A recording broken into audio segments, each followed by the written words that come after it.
Cold wind slashed across Baltimore Harbor as a homeless, disabled father limped along the pier on crutches, his arms wrapped tight around a torn jacket draped over his 7-year-old daughter sleeping in a battered stroller. Just steps from the gangway leading up to a gleaming luxury yacht, he spotted a black leather wallet lying in the middle of the crowd. Inside was a CEO's identification card, a high-security access badge, and a family photograph folded in half. He could have sold it for a hot dinner.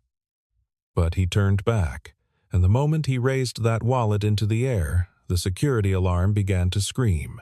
The Harbor Aurora charity demo was the most anticipated tech event Baltimore had seen in years.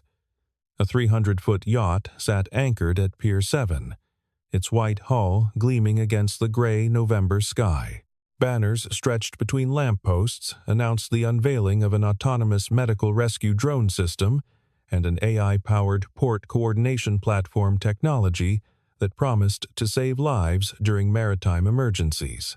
The guest list included venture capitalists, tech journalists, city officials, and philanthropists who had paid $20,000 per plate to witness the future of humanitarian logistics. But the real spectacle wasn't on the yacht. It was happening at the edge of the pier, where a line of homeless men and women waited for the charity component of the evening donated coats, blankets, and hot meals distributed from a tent set up by the event's nonprofit partner. The organizers had intended this juxtaposition to demonstrate corporate compassion.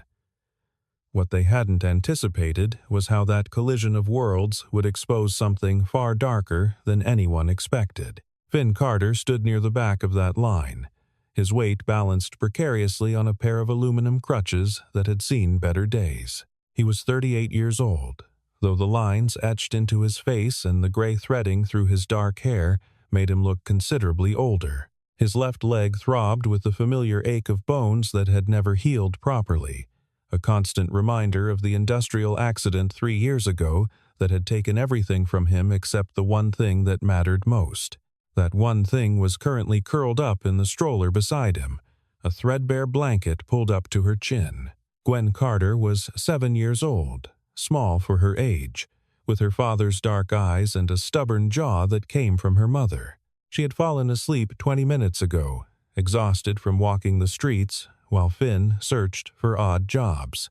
Her small fingers clutched a folded piece of paper, even in sleep, a list she'd been adding to for months, written in careful crayon letters. "Good things Daddy taught me." Finn shifted his weight and winced. The cold always made everything worse. He could feel the screws in his femur like frozen bolts, and the nerve damage that ran down to his ankle sent shooting pains with every gust of wind. A doctor had once told him that with proper physical therapy and possibly another surgery, he might walk normally again. That conversation felt like it had happened in another lifetime, to another person entirely. He watched the yacht's gangway with the practiced eye of someone who had spent 15 years working port operations. The setup was impressive but flawed. The check-in area funneled VIP guests through a narrow security checkpoint with biometric scanners and armed guards, but the gangway itself was slick with sea spray and positioned at an angle that would become treacherous if the wind picked up any more. And according to the weather warnings crackling from a security guard's radio, the wind was definitely going to pick up. Beyond the yacht, a team of technicians was preparing the drone demonstration on a floating platform. Finn counted 12 units, large quadcopters equipped with medical supply pods and thermal imaging cameras. They were arranged in a grid formation, their rotors still, waiting for the signal to launch into a choreographed display over the harbor. The setup concerned him deeply. The launch platform sat too close to the water's surface, and the antenna array looked hastily assembled. One strong gust at the wrong moment, and those expensive machines would be swimming with the fish. Not your problem, he reminded himself. His only job tonight was to get Gwen a warm coat and maybe a bowl of soup, then find somewhere sheltered to sleep before the temperature dropped further. Callista Vaughn had not mastered anything about balance tonight. The 42-year-old CEO of Vaughn Maritime Technologies strode toward the yacht's gangway with the controlled fury of a woman whose entire evening was unraveling. Her assistant, Ingrid Lane, struggled to keep pace, tablet clutched to her chest, rattling off problems that multiplied with every step. The mayor's running 30 minutes late. The seafood delivery was contaminated, so we're down to chicken options only. And Channel 11 wants an exclusive interview before the drone demo. "Handle it," Callista said without breaking stride. Her voice was clipped, precise, the product of 20 years spent commanding boardrooms full of men who'd expected her to fail. She wore a charcoal cashmere coat over a black dress, her blonde hair pulled back in a severe bun that emphasized the sharp angles of her face. Everything about her projected control, authority, certainty, everything except her hands, which trembled slightly as she reached into her coat pocket and found it empty. She stopped so abruptly that Ingrid nearly collided with her. "My wallet. Where is my wallet?" Ingrid blinked. "I don't know. You had it at the hotel. Find it." Now, what Callista couldn't mention, not even to her most trusted assistant, was that the wallet contained a photograph. A small, creased picture of herself holding a baby, a child she'd lost to illness 8 years ago, a wound that had never healed, a grief she'd buried so deep that most people in her life didn't even know the child had existed. She kept that photo with her always, folded in half so she wouldn't have to look at it unless she chose to. The idea that it might be lying on the ground somewhere, exposed to strangers' eyes, made her stomach clench with something close to panic. Corbin Hale materialized at her elbow like a shadow. The head of her contracted security detail was a tall man with military bearing and a face designed to inspire confidence. His gray suit was immaculate, his earpiece barely visible, his smile professionally reassuring. "Miss Vaughn, is there a problem?" Callista forced her expression into neutrality. She didn't trust Corbin, didn't trust anyone, really. Not after what had happened with her former business partner 3 years ago, but she needed him tonight. The demo was too important, the stakes too high. "I seem to have misplaced my wallet. It contains sensitive access credentials. I need it found immediately, but quietly. No scenes." Corbin nodded, already lifting his wrist to speak into his radio. "Understood." As he turned away, something flickered across his face, a small, satisfied smile that vanished as quickly as it appeared. Because Corbin Hale knew exactly where that wallet was. He'd watched one of his men bump into Callista near the hotel entrance, supervised the precise moment when the wallet slipped from her pocket, orchestrated its placement on the ground near the charity line, where it would inevitably be found by exactly the wrong kind of person. The plan was elegant in its simplicity. Create a security incident. Frame a convenient scapegoat. Escalate the threat level until Callista had no choice but to sign the expanded security contract he'd been pushing for months. A contract worth $15 million annually, with provisions that would give Corbin's firm control over every aspect of Vaughn Maritime's physical and digital security. All he needed was a homeless man to pick up that wallet at exactly the right moment. Finn almost didn't see it. The black leather blended into the shadows between the pier's wooden planks, barely visible in the fading light. He only noticed because Gwen shifted in her sleep, and he bent down to adjust her blanket, and the movement brought his eyes level with the ground. A wallet, expensive from the look of it, lying less than 3 feet from his crutch. His first instinct was to leave it. Nothing good ever came from a poor man touching a rich person's belongings. But then the wind gusted, and the wallet skidded across the planks toward the water, and instinct took over. He lunged, caught it just before it slipped through a gap in the boards, and pulled it back with fingers that shook from more than cold. The pain in his leg screamed at him. He stood there for a long moment, breathing hard, wallet clutched in his hand. Then, slowly, he opened it. The first thing he saw was the ID card. Callista Vaughn, Chief Executive Officer, Vaughn Maritime Technologies. The photo showed a woman with sharp eyes and a sharper expression, the kind of face that didn't smile for cameras. Behind the ID was a security badge with a holographic seal and the words, "All access. Authorized personnel only."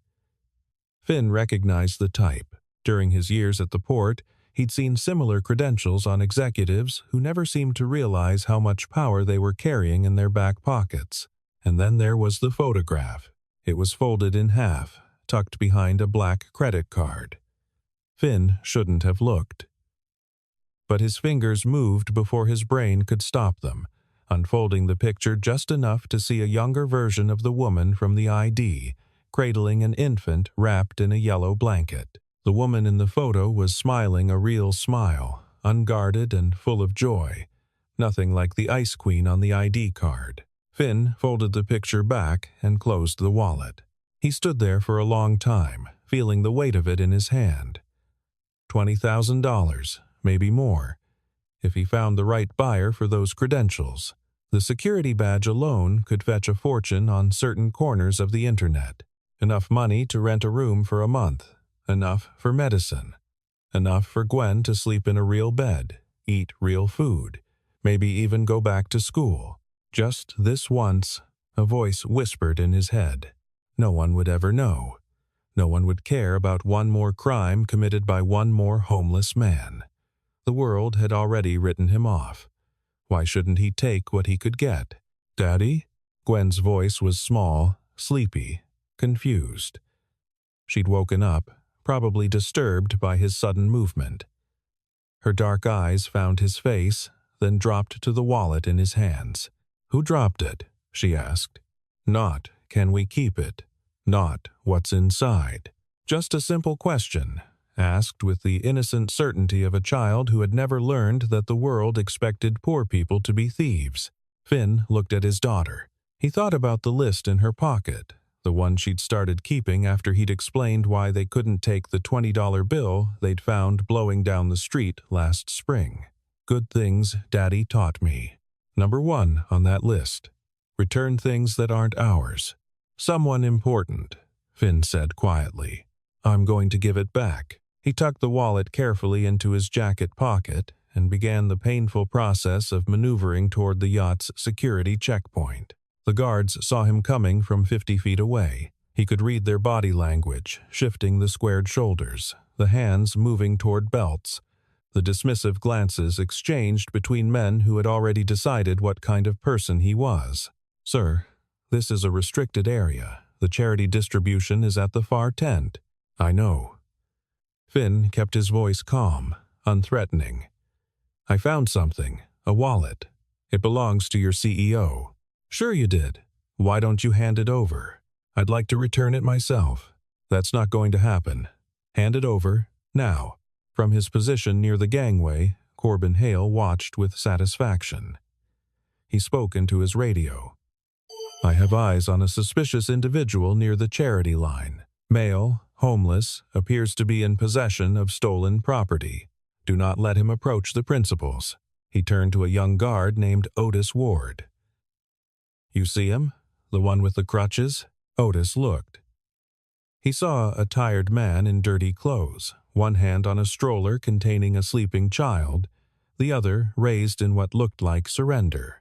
He doesn't look dangerous, Otis said. They never do. Keep him back. Use force if necessary.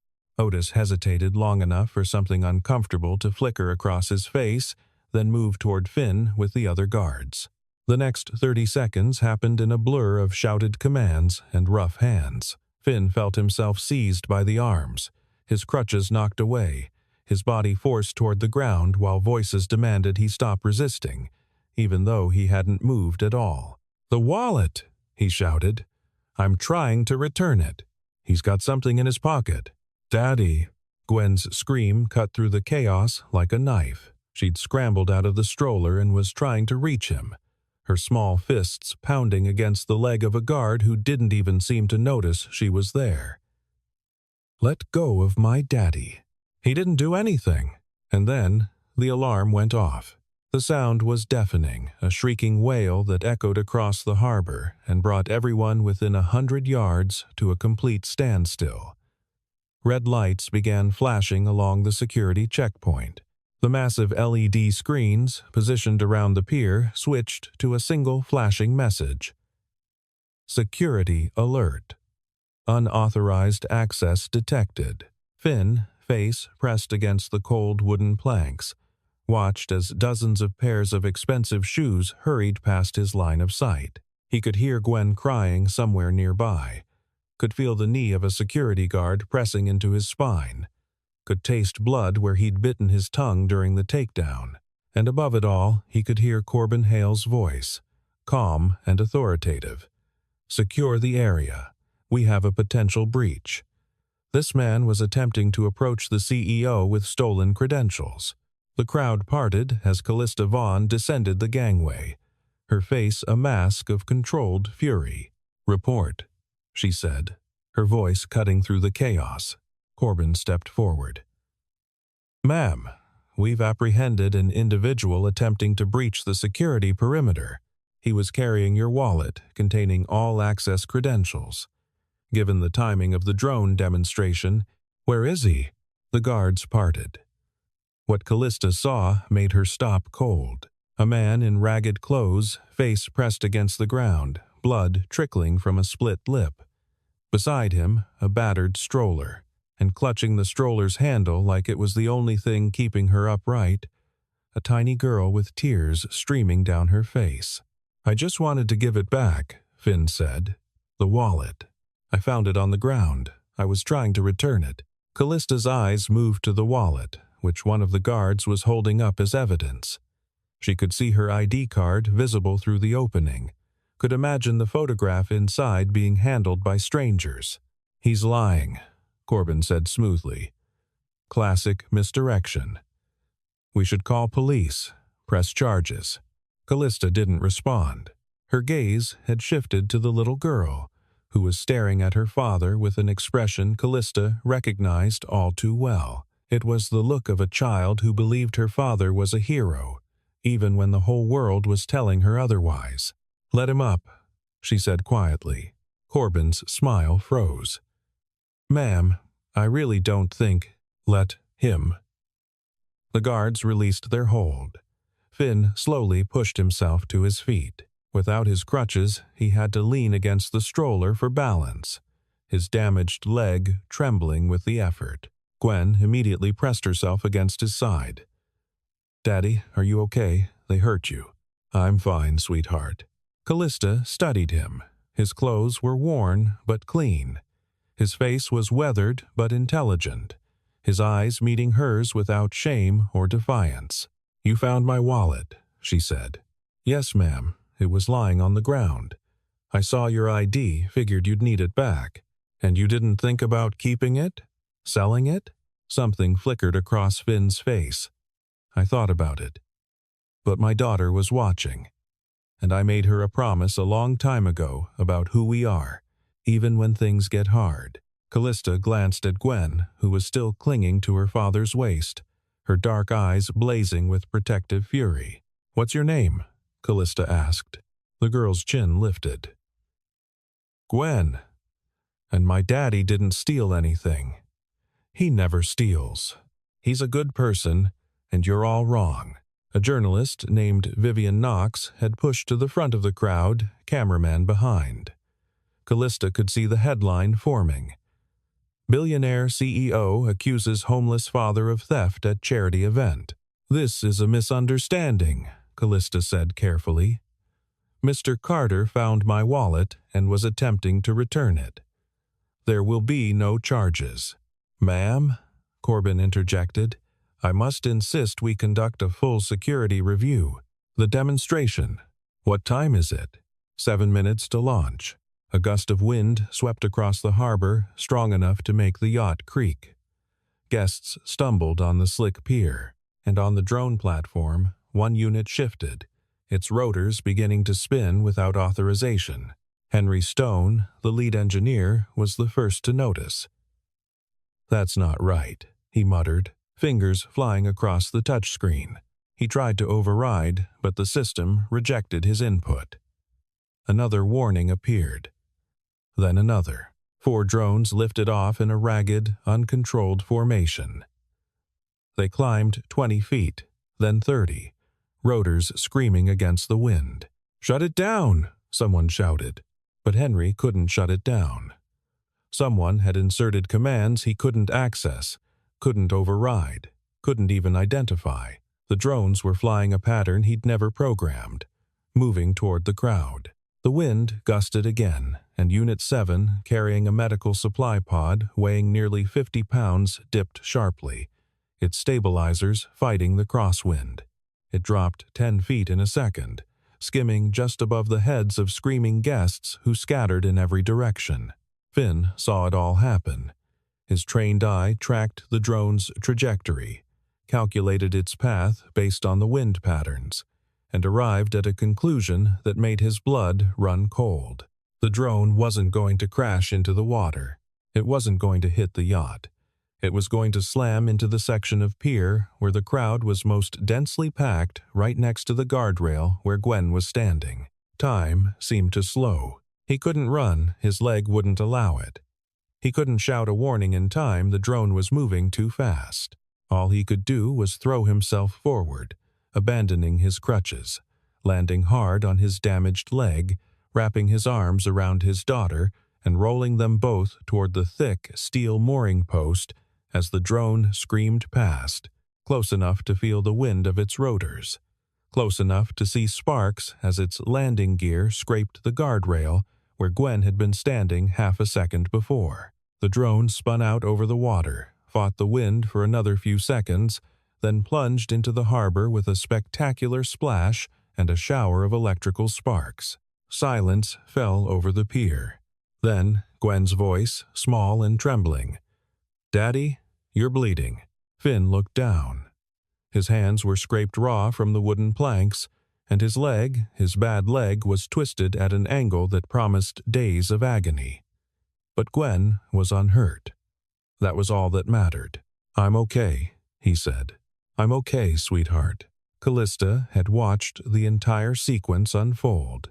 She'd seen the homeless man throw himself across the pier to save his daughter, seen him shield the child with his own body while everyone else ran screaming in the opposite direction. She'd also seen something else. In the instant before he moved, Finn Carter had shouted a warning, a single command that had cut through the chaos. "Back away from the rail. Move." It wasn't panicked screaming. It was the trained response of someone who knew exactly what was happening and what to do about it. "Get a medic," Callista ordered. "Now." Henry Stone appeared beside her, face pale. "I got 3 of them down safely. The 4th went into the water. There's no explanation. The commands just appeared in the system." "Sabotage?" Callista asked. "I don't know. Maybe. I need to check the logs. It wasn't just the wind." Finn's voice was strained, but his mind was clearly working. The commands were timed to coincide with the gusts. Someone knew the sequence. Someone knew exactly when to trigger the override to make it look like an accident. Callista stared at him. "How do you know that?" "Because I used to work port operations. 15 years. Equipment maintenance, safety systems, emergency protocols." Finn shifted slightly, wincing. "And whoever set up your antenna array made sure the signal would degrade during high winds. That's not incompetence. That's design." Henry's eyes widened. "The antenna array?" "But Corbin's team handled." He stopped. His gaze met Callista's. Neither of them said Corbin's name aloud, but they were both thinking it. Callista turned to find Corbin watching her from 20 feet away, his expression calculating. "Corbin, I want you to give Mr. Carter access to the drone control room." Silence. "Ma'am, this man is a security risk. This man just saved lives while your security team was too busy tackling him to notice the drone." Callista's eyes were cold. "He says someone sabotaged the demonstration. I want him to prove it." She held out her all-access badge to Finn. "Can you walk?" With Henry's help, Finn managed to get up. The pain was excruciating, but he'd learned long ago how to function through pain. "If someone gets me my crutches," Gwen retrieved them from where they'd been kicked across the pier. Her face was pale, but her jaw was set with a determination that made her look years older than 7. "I'm coming too," she said. Callista looked at the little girl, this fierce, terrified, unbreakable child, and felt something shift inside her chest. "She can come. Ingrid will look after her while we work." The control room was in the yacht's lower deck, cramped, humming with electronics, banks of monitors displaying telemetry. "Show me the command logs," Finn said. "Everything from 15 minutes before launch to now." Henry pulled up the data. Lines of code scrolled past. Most was routine startup sequences, calibration checks, but nested among the legitimate commands were others, smaller, subtler. "There," Finn pointed. "Those aren't in your original sequence." "No. Someone with admin access modified the queue." "When?" 43 minutes ago. Right around the time of the security incident, Finn finished. "Someone used the distraction." "Can you trace it?" Callista asked. Henry's fingers flew. The commands were entered using a temporary admin account, created 6 days ago. The account was registered to, the screen displayed, Account Creator, C. Hale, Security Director. Finn pulled out a small micro SD card from Callista's wallet. "Your demo sequence?" Callista nodded. "Compare it to what's running now." Henry pulled up a side-by-side comparison. An additional module had been inserted into the live version. "That module creates a vulnerability window during high-wind conditions," Finn said. "It's designed to cause an incident but make it look like an accident." "Why?" Henry asked. Finn looked at Callista. "How much is your current security contract?" $3 million annually. "And if there was a major incident tonight?" Understanding dawned. "Corbin's been pushing for an expanded contract. 15 million. Create the problem. Sell the solution." When Finn answered Henry using technical terminology, Callista asked, "You worked at the port?" Gwen said quietly. "Daddy used to fix machines. Then he got hurt." Callista remembered something in acquisition years ago. Safety incidents. Buried reports. Your accident. "What happened?" Finn's jaw tightened. "A loading mechanism failed. Faulty part. I'd reported it twice. When it went, I was underneath it." He looked at his leg. They needed someone to blame. "I was convenient. Lost my job, my insurance, my house. My wife left. I kept Gwen." Callista pulled out the photograph from her wallet. Her name was Lily. She was 18 months old when she died. There was a treatment that might have saved her, but it wasn't covered by insurance. By the time I had the money, she was gone. She looked at Gwen. "That's why I do the charity work, because I know what it feels like to watch someone slip away while the world says it's not their problem." Above them, Corbin was panicking. He grabbed Otis Ward. "Detain the homeless man when he comes out. Whatever force necessary." Otis thought about Finn Carter throwing himself across the pier to save his daughter. "No," Otis said. "Something's wrong here. I'm not part of it." The door opened. Callista emerged, holding a tablet displaying the evidence. Command logs, compromised module, Corbin's admin account. "I don't know what this proves," Corbin said, but his voice had lost its edge. "Anyone could have accessed your personal device. The one with a biometric seal, the one that's never supposed to leave your person. We cross-referenced the device ID," Henry said. "It matches." Camera lights blazed as Vivian Knox captured every moment. "You're taking the word of a homeless vagrant over your own security director?" Corbin's voice rose. "He's the one who saved lives tonight, while you were staging a crisis to line your pockets." "Search him." Corbin ran. He made it 15 feet before Otis Ward stepped into his path. "Going somewhere, Mr. Hale?" In Corbin's pocket, they found a USB drive containing a pre-drafted $15 million contract. They found emails with a man named Zane Brooks discussing acceptable incident thresholds. Corbin was handcuffed in front of 400 witnesses. As he was led away, he passed Finn. "You ruined everything. You were supposed to be nobody." Finn met his gaze. "I am nobody, but I'm not nothing. There's a difference." Gwen tugged her father's sleeve. "You did it, Daddy. You told the truth, and it mattered." Finn pulled her close and felt something other than tired for the first time in years. He felt proud. The crowd's attitude shifted like a tide turning. The same people who had watched him being tackled to the ground an hour ago now looked at him with something approaching respect, or perhaps shame, recognizing their own rush to judgment. The expensive shoes that had hurried past his face now stepped back, giving him space, acknowledging his humanity for the first time that evening. Later, Callista approached Finn alone. "I owe you an apology. I looked at you and saw what everyone else saw. A problem. I was wrong."